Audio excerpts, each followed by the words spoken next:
Hai teman-teman, Assalamualaikum. Apakah misteri Taj Mahal yaitu antara 7 keajaiban dunia ini?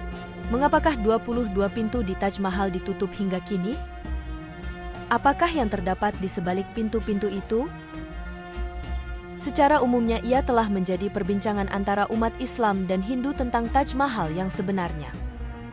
Ada yang mendakwa terdapat patung berhala Tuhan Hindu di sana dan tersembunyi kisah-kisah dongeng.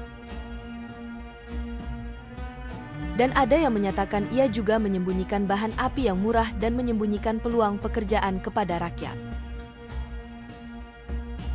Tidak asing lagi juga bagi umat Hindu yang menyatakan adalah kuil Shiv yang bernama Tejo Mahalaya. Teori mereka ialah, ia tidak dibina oleh Raja Shah Jahan, sebaliknya dibina oleh Raja Paramardi Dev pada abad ke-13. Dan Raja Shah Jahan telah membelinya dari cucu Raja Paramardi Dev, Raja Jai Singh. Dalam satu teori populer, Shah Jahan telah memotong tangan 20.000 pekerja selepas membina Taj Mahal di abad ke-17, kira-kira 450 tahun kemudian. Jadi, kedua-dua teori ini dikatakan tidak benar. Apakah yang benar? Apakah yang tersembunyi di sebalik 22 pintu yang tertutup itu? Mari kita lusuri kisahnya berdasarkan fakta sejarah yang saya temui dan bukan emosi ya. Parti politik BJP pernah membuat tuntutan kepada kerajaan untuk membuka semua pintu-pintu itu. Begitu pentingnya? Mari kita fahami sejarah sebenar Taj Mahal terlebih dahulu. Shah Jahan dan Mumtaz. Shah Jahan adalah nama gelaran bagi raja dan beliau dilahirkan pada 5 Januari 1592. Nama sebenar beliau adalah Hurram. Maksud Shah Jahan ialah Raja Dunia. Bapaknya ialah Jahangir dan ibunya, Gajat Gosain, yaitu Ratu Jahangir. Mumtaz Mahal pula dilahirkan pada 1593. Nama Mumtaz Mahal adalah nama kurniaan selepas perkahwinan. Nama sebenar beliau adalah Arjumand Banu Begum. Shah Jahan dan Mumtaz mengikat pertunangan pada 1607 dan berkahwin pada 1612. Shah Jahan juga mempunyai istri-istri yang lain, tetapi menurut ahli sejarah, perkahwinan tersebut hanya pada nama sahaja demi kepentingan perhubungan politik negara. Shah Jahan sangat mencintai Mumtaz dan memberikan perhatian kepada Mumtaz lebih dari yang lain. Dikatakan istana khas Mahal yang dibina untuk Mumtaz dihiasi dengan emas dan batu permata. Dan, mengikut sejarah juga, Mumtaz sangat minat dengan pentadbiran negara, di mana Mumtaz sering menemani Shah Jahan dalam urusan politik luar negara, malah dalam peperangan. Shah Jahan mempunyai anak dengan istri-istrinya yang lain. Bersama Mumtaz beliau mempunyai 14 orang anak, malahnya separuh darinya meninggal dunia. Ini adalah perkara biasa di waktu itu, karena sistem penjagaan kesehatan ketika itu agak teruk. Mumtaz meninggal dunia ketika melahirkan anak yang ke-14. Ia berlaku pada 17 Juni 1631. Puncak kematian dikatakan pendarahan ketika bersalin. Shah Jahan mengalami kesedihan yang amat mendalam dengan kematian itu. Dikatakan beliau berkabung selama setahun dan apabila beliau muncul semula, dikatakan rambut beliau telah menjadi putih dan tulang badan beliau telah menjadi bingkok. Shah Jahan ingin tempat pesemadian terakhir Mumtaz, tiada tandingannya, dan terbinalah Taj Mahal. Ketua arsitek Taj Mahal ialah Ustaz Ahmad Lahori yang telah diberi gelaran Nadir-e-Asr yang bermaksud keajaiban zaman. Kaligrafi pada marmer putih telah dilakukan oleh Abdul Haq Shirazi. Lebih 1.000 ekor gajah digunakan untuk mengangkut bahan binaan dari seluruh dunia. Marmer putih dari Rajasthan, Jasper dari Punjab, jade dan kristal dari Cina,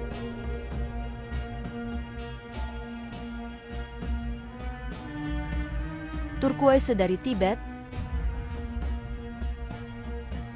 sapphire dari Sri Lanka dan carnelian dari Arab. 22.000 buruh bekerja setiap hari selama 22 tahun. Oke teman-teman, sejarah ini telah lama, mungkin teman-teman sudah sering mendengarkannya. Mari kita mulakan cerita dengan teori kontroversi yang ini ya. Ahli politik BJP Rajneesh Singh telah memfailkan petisi di Mahkamah Tinggi Allahabad. Apa tuntutan beliau? 22 bilik di Taj Mahal harus dibuka.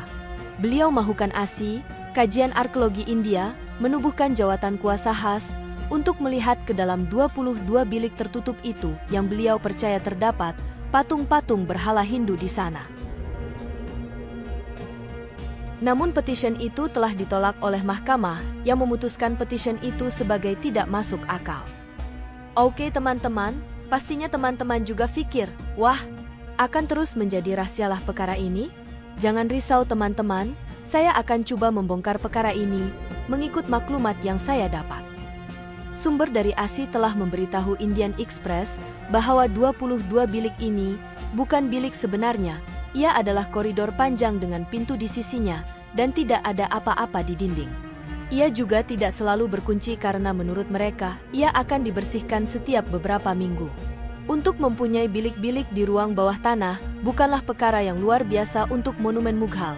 Seperti makam Humayun di Delhi dan makam Safdarjung, keduanya mempunyai ruang bawah tanah yang serupa.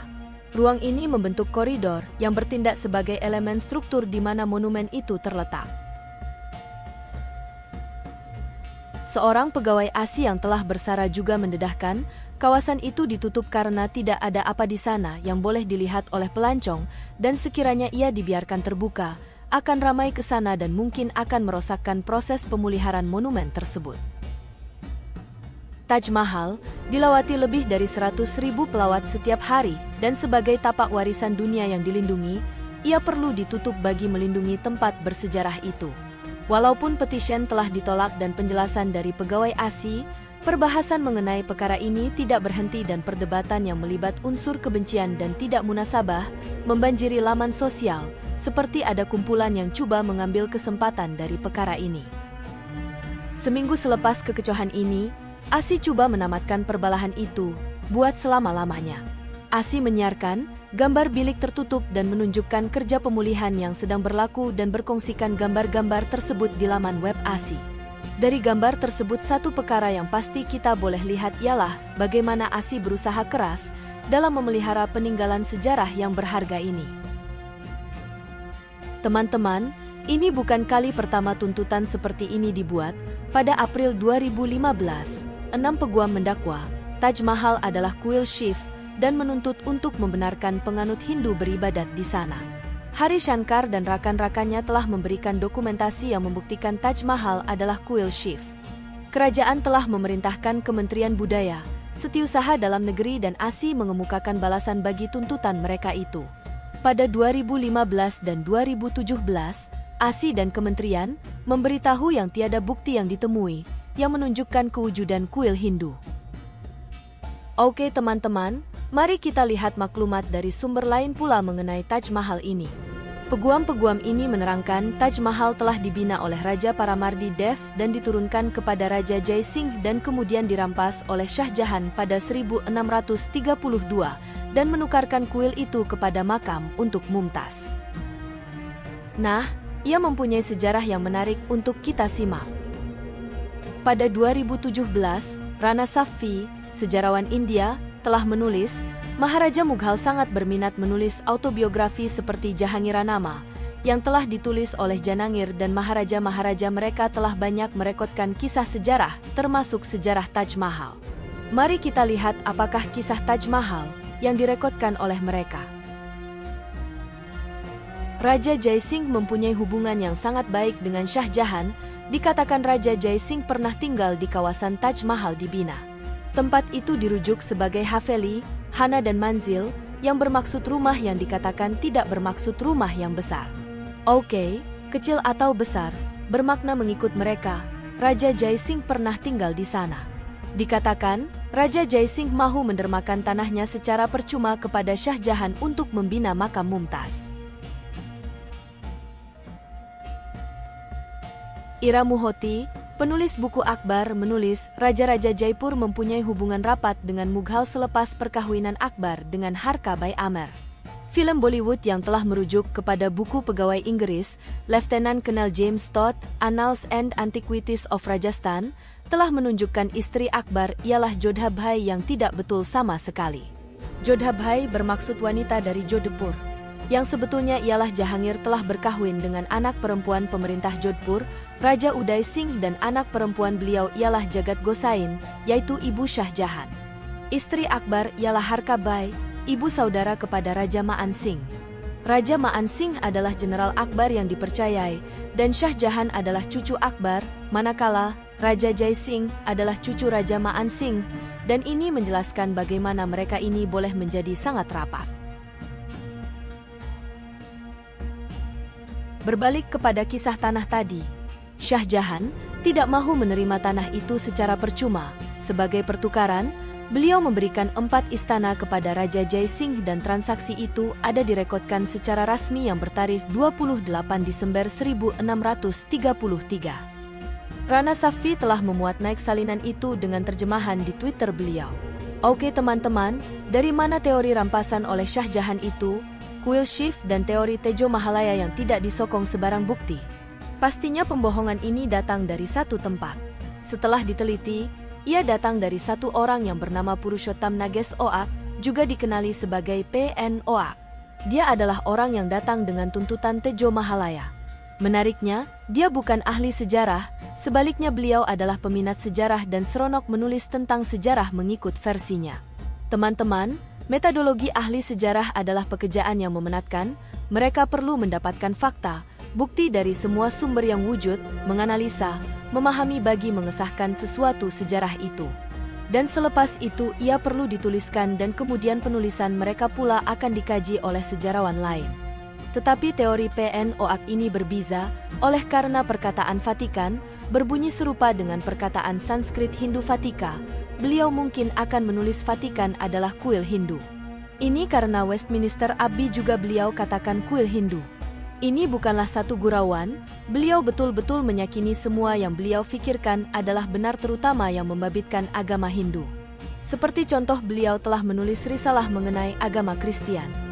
Dia mengatakan bahwa agama Kristen sebenarnya Krishniti, ideologi dewa Hindu Krishna. Menurutnya, Yesus Kristen telah melawat India antara umur 13 dan 30 tahun.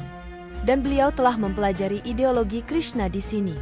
Dan begitu keseluruhan agama Kristen itu diilhamkan oleh agama Hindu. Bukan sahaja ini, tetapi dia juga mendakwa bahwa Islam dan Yahudi juga berasal daripada agama Hindu. Bagaimana? Karena Ibrahim berbunyi seperti Brahma, istri Nabi Ibrahim, Sarah mungkin Saraswati, dan Nabi Musa ialah Mahes atau Shiv. Malah, menurut beliau, seluruh dunia diperintah oleh empayar Hindu kuno. Oke, kembali kepada teori konspirasi Taj Mahal. PN Oak telah dengan aktif terlibat dengan teori konspirasi beliau, risalah-risalah dan tuntutan kepada mahkamah. Namun, semuanya telah ditolak oleh mahkamah, malah, mahkamah turut mengijeknya, yang mungkin beliau telah digigit lebah. Namun beliau tetap meneruskan kisah teori konspirasinya hinggalah pada 2010 bila munculnya University WhatsApp. Di mana, apabila fiction dikemukakan berulang kali dan menjangkau ramai orang, ia mula dipercayai dan mula dibahaskan. Teori-teori palsu ini turut menjadi perdebatan di kaca TV, seolah-olah ia adalah misteri yang besar dan seolah-olah jabatan sejarah dan ASI tidak berfungsi sama sekali. Di samping itu terdapat juga teori konspirasi yang sangat populer dari pihak yang lain bahwa Shah Jahan telah memotong tangan pekerja selepas Taj Mahal dibina, supaya tidak ada lagi monumen seperti itu dapat dibina. Jika kita pikir secara logik sahaja sudah tidak masuk akal, adakah 20.000 pekerja itu dipotong pada hari yang sama? Adakah dipotong setiap tahun dari 22 tahun pembinaan? Jika benar dipotong pada hari yang sama, adakah mereka berbaris, menunggu untuk dipotong? Adakah 20.000 yang lain tidak coba melarikan diri? Jelas sekali perkara ini tidak masuk akal, malah hingga kini tidak pernah aklogis menjumpai tulang yang konsisten tangan telah dipotong. Ini tidak dapat dibuktikan langsung menurut sejarah. Terdapat juga pelawat dari negara-negara asing yang mereka juga menulis buku, yang sepatutnya mungkin ada sedikit cerita mengenai pemotongan tangan itu, namun tidak ada satupun cerita itu ditemui. Yang ditemui dalam sejarah ialah, Shah Jahan telah membina penempatan yang besar dikenali sebagai Taj Ganj, dan ia masih wujud hingga ke hari ini. Beribu-ribu tukang batu dan tukang lain berkumpul di sana dari pelbagai kawasan empayar untuk bekerja di Taj Mahal bersama-sama. Keturunan pekerja tersebut masih tinggal di sana dan bekerja di sana dan mengamalkan kemahiran nenek moyang mereka. Menurut sejarah, selepas membina Taj Mahal, pekerja Shah Jahan telah membina sebuah bandar baru yang dinamakan Shah Jahanabad yang kemudian dikenali sebagai Delhi.